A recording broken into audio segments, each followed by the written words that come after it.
emotivo. Eu não gosto nem desse tipo de palavra. Eu sei que hoje, no meio da adoração, é muito normal usar: estou apaixonado por ti, Jesus. Eu entendo o que as pessoas estão falando, eu não gosto dessa palavra. Eu não gosto nem de apaixonado, nem desesperado.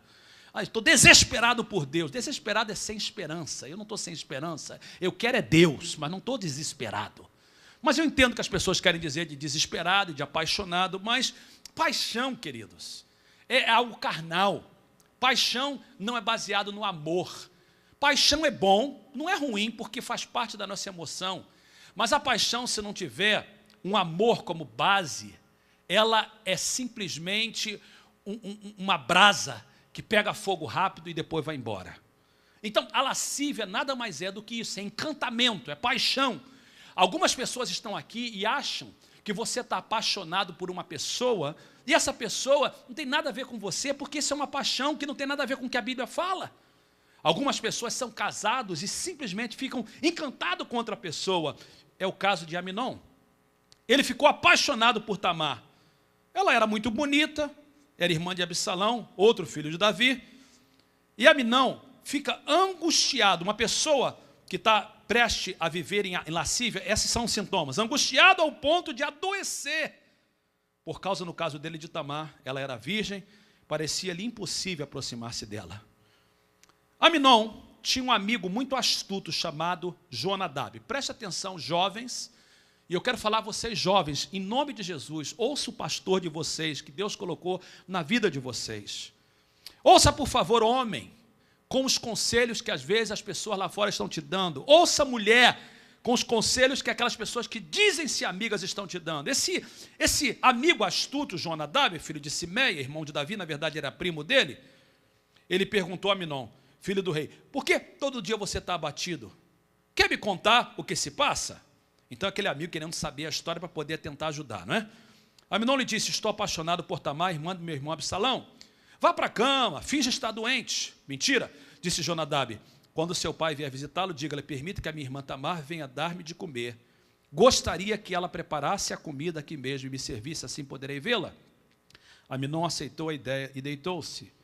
E fingindo-se doente, quando o rei foi visitá-la, Aminon lhe disse: eu gostaria que minha irmã Tamar viesse e preparasse 2 bolos aqui mesmo e me servisse. E você vê agora a insensibilidade de Davi.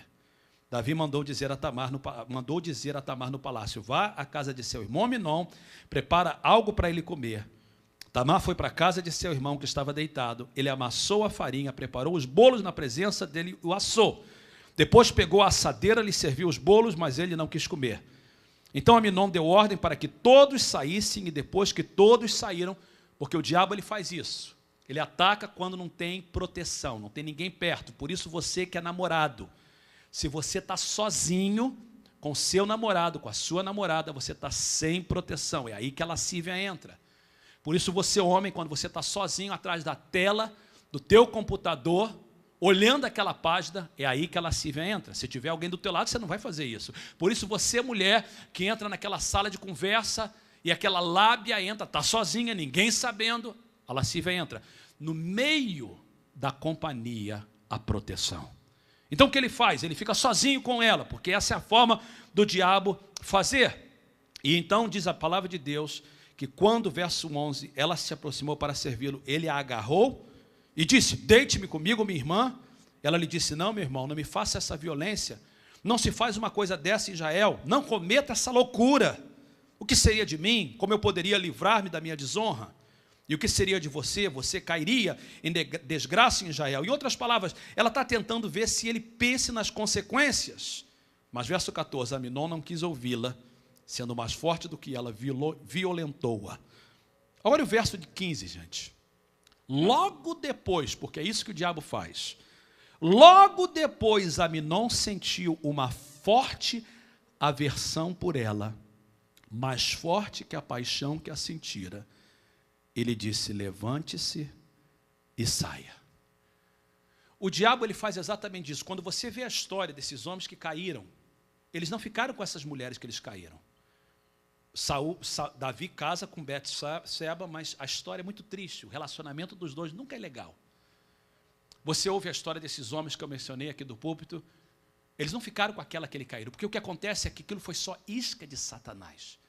O que o diabo queria fazer era entrar com a lascívia para destruir as pessoas. E diz que a aversão que ele teve por ela foi maior do que a paixão que ele tinha por ela, porque isso é exatamente o que o diabo faz. E eu não tenho tempo de olhar a história, mas aquele amigo, o primo dele que deu a ele o conselho, foi aquele que avisou a Davi que Absalão tinha o matado. Ou seja, ele na verdade era um amigo da onça, era um amigo que não queria o bem dele. Nós temos uma outra história na Bíblia, lá no livro de Gênesis, e eu quero também ler, e eu já estou concluindo, me dá 5 minutos e eu estou terminando a minha mensagem. Gênesis capítulo 39, é o contraste dessa história. É a história de um homem chamado José, que não é diferente de mim e de você, mas um homem que tinha sabedoria, que ouvia conselhos. Verso 6 diz o seguinte, Gênesis 39, verso de número 5. Desde que o deixou cuidando da sua casa e de todos os seus bens, o Senhor abençoou a casa do egípcio por causa de José. A bênção do Senhor estava sobre tudo que Potifar possuía. Verso 6, assim deixou ele aos cuidados de José tudo o que tinha, não se preocupava com coisa alguma, exceto com a sua própria comida. José era atraente, de boa aparência, e depois de certo tempo a mulher do seu senhor começou a cobiçá-lo e o convidou, vem, deite-se comigo. O mesmo convite de Aminon, agora nós temos feito por uma mulher. Mas ele se recusou, ele disse, meu senhor não se preocupa com coisa alguma de sua casa e tudo que tem deixou aos meus cuidados. Ninguém desta casa está acima de mim, ele nada me negou a não ser a senhora, porque é a mulher dele. Como poderia eu, e esse verso é importante, eu cometer algo tão perverso e pecar contra Deus? Tão perverso e pecar contra Deus. Verso 11, um dia ele entrou na casa para fazer suas tarefas e nenhum dos empregados ali se encontrava. Ela o agarrou pelo braço, pelo manto e voltou a convidá-lo, vamos, deite-se comigo. Mas ele fugiu da casa, deixando o manto na sua mão. Quando ela viu que ao fugir ele tinha deixado o manto em sua mão, e aí conta a história, ela vai, chama as pessoas e acusa ele de algo que ele não fez. Nós estamos encarando a lascívia de frente, e eu quero deixar vocês com 3 conselhos bem práticos. Nós vamos olhar, eu queria que você ficasse de pé, por favor. Eu queria que a gente olhasse 3 conselhos práticos. Primeiro, pense nas consequências quando você for tentado na área de lascívia. Homem, mulher, casado ou solteiro. Toda vez que você for tentado nessa área, pense nas consequências.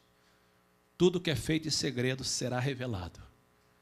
Nem o presidente dos Estados Unidos, Bill Clinton, conseguiu esconder algo que ele fez dentro do escritório da Casa Branca. Tudo que se vê que foi feito em segredo será revelado. Mais cedo ou mais tarde. E aí? O que vai acontecer quando esse pecado for descoberto?